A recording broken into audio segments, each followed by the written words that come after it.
In this video, we will learn about the work done on an object due to a force which is applied on it obliquely.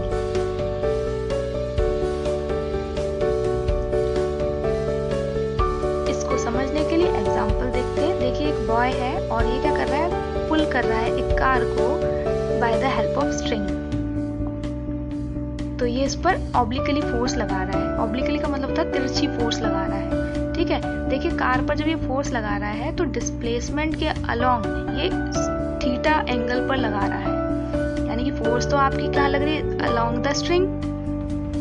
ठीक है, लेकिन जो displacement हो रहा है, car ऊपर थोड़ी जा रही, कार तो नीचे नीचे चल रही है, तो डिस्प्लेसमेंट आपका क्या है, तो इन दोनों के बीच का एंगल थीटा है। अब इसका फॉर्मूला क्या होगा वर्क डन का देखते हैं। तो वर्क डन का फॉर्मूला यहाँ क्या होता है, W = Fs cos थीटा। इस केस में जब ऑब्लिकली फोर्स लगती है। अब यहाँ cos थीटा वर्ड आपको समझ में नहीं आया होगा, तो उसको समझते हैं ये क्या होता है। उसके लिए मैं क्या कर रही हूँ, एक ट्राइंगल ले रही हूँ। कैसा ट्राइंगल, राइट एंगल ट्राइंगल। तो ABC एक ट्राइंगल लिया, राइट एंगल ट्राइंगल, जिसमें C पर 90 डिग्री एंगल बना हुआ है और B पर क्या है, थीटा एंगल बना हुआ है। BC यहाँ बेस हो जाएगा, AC परपेंडिकुलर और AB क्या हो जाएगा, हाइपोटेन्यूज।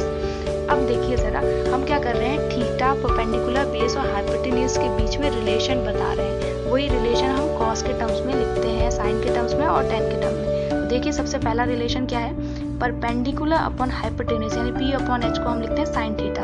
फिर हमने दूसरा रिलेशन लिखा, बेस अपॉन हाइपोटेन्यूज को क्या बोलते हैं, B/H which is equal to cos theta. और लास्ट क्या है, परपेंडिकुलर अपॉन बेस, वो क्या है, P/B, और इसको हम बोलते हैं टेन थीटा। अब ये ऐसे याद नहीं होगा आपको, तो उसके लिए मैं आपको एक ट्रिक बता रही हूँ। उस ट्रिक से आपको ये मिनटों में याद हो जाएगा। तो पंडित बद्री प्रसाद हर हर बोले, सोना चांदी तोले। ये याद रखिएगा लाइन आप। अब यहाँ देखिए P/H क्या होगा, साइन थीटा, B/H क्या हो जाएगा, कॉस थीटा, और P/B ये क्या हो जाएगा, टेन थीटा। तो इस तरीके से आपको ये याद हो जाएगा फॉर्मूला। अब देखिए जरा, यहाँ पर हमारे पास कॉस के टर्म्स की जरूरत है, तो मैं उसको पहले लिख देती हूँ। तो देखिए बेस अपॉन हाइपोटेन्यूज क्या था, B/H which is equal to cos theta था।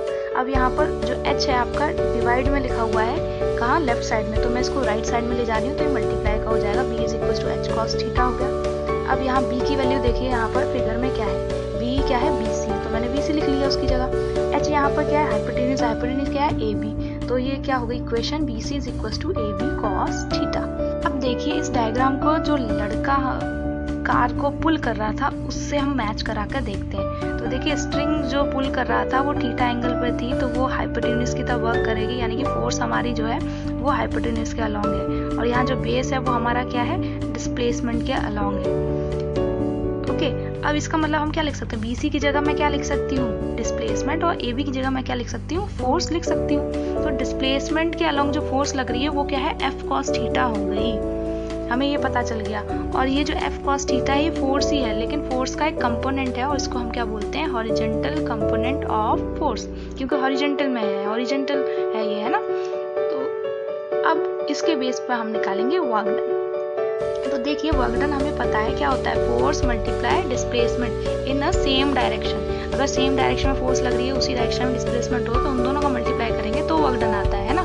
तो यहाँ पर भी हम वही कर रहे हैं। हमारी जो फोर्स का F cos थीटा वाला जो है ना कंपोनेंट, जो हमारा cos थीटा वाला कंपोनेंट, वो डिस्प्लेसमेंट के अलोंग है, इसलिए उसका मल्टीप्लाई हम डिस्प्लेसमेंट से करेंगे to get the work done. तो इसलिए F cos थीटा मल्टीप्लाई करेंगे हम डिस्प्लेसमेंट से, तो S से मल्टीप्लाई किया तो वर्क डन कितना निकल गया, Fs cos थीटा। तो ये हमारा फॉर्मूला है। आई होप अब समझ में आ गया होगा कि ये फॉर्मूला ऐसे क्यों लिखा हमने।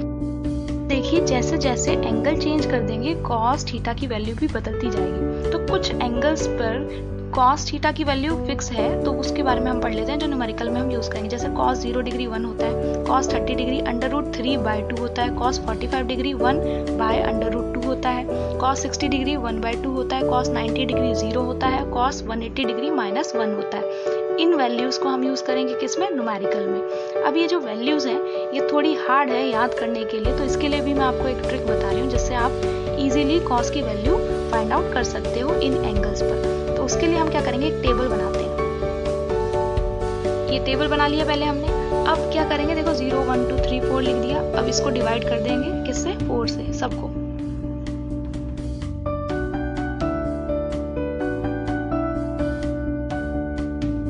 उसके बाद हम क्या करेंगे, सबका स्क्वायर रूट निकाल लेंगे और फिर हमें आंसर मिल जाएगा। तो देखिए स्क्वायर रूट निकालने के बाद क्या मिला, साइन 0 डिग्री की वैल्यू मिल गई हमें 0, साइन 30 डिग्री की वैल्यू मिल गई 1/2, साइन 45 डिग्री की मिल गई 1 डिवाइड में √2, साइन 60 की वैल्यू मिल गई √3/2 और साइन 90 डिग्री की वैल्यू मिल गई 1। अब ये सारी टर्म्स जो मैंने लिखी हैं, वैल्यूज जो लिखी हैं, उनको मैं रिवर्स में लिख देती हूँ। तो 1 √3/2, 1 डिवाइड में √2, 1/2 और 0। अब इसको समझते हैं ये है क्या। तो कॉस के टर्म्स ही मैं समझा रही हूँ आपको। तो देखिए कॉस 0 डिग्री की वैल्यू क्या होगी 1, कॉस 30 डिग्री कहीं लिखा होगा तो आप लिखेंगे √3/2, कॉस 45 डिग्री कहीं लिखा होगा तो आप उसकी वैल्यू क्या लिखेंगे 1 डिवाइड बाय √2, कॉस 60 डिग्री कहीं लिखा होगा तो आप यूज करेंगे वैल्यू 1/2 और कॉस 90 डिग्री लिखा होगा कहीं तो आप यूज करेंगे 0 उसकी जगह। ओके, कॉस 180 की वैल्यू -1 आप याद कर लीजिएगा। आई होप आपको सब समझ में आ गया होगा। Thank you.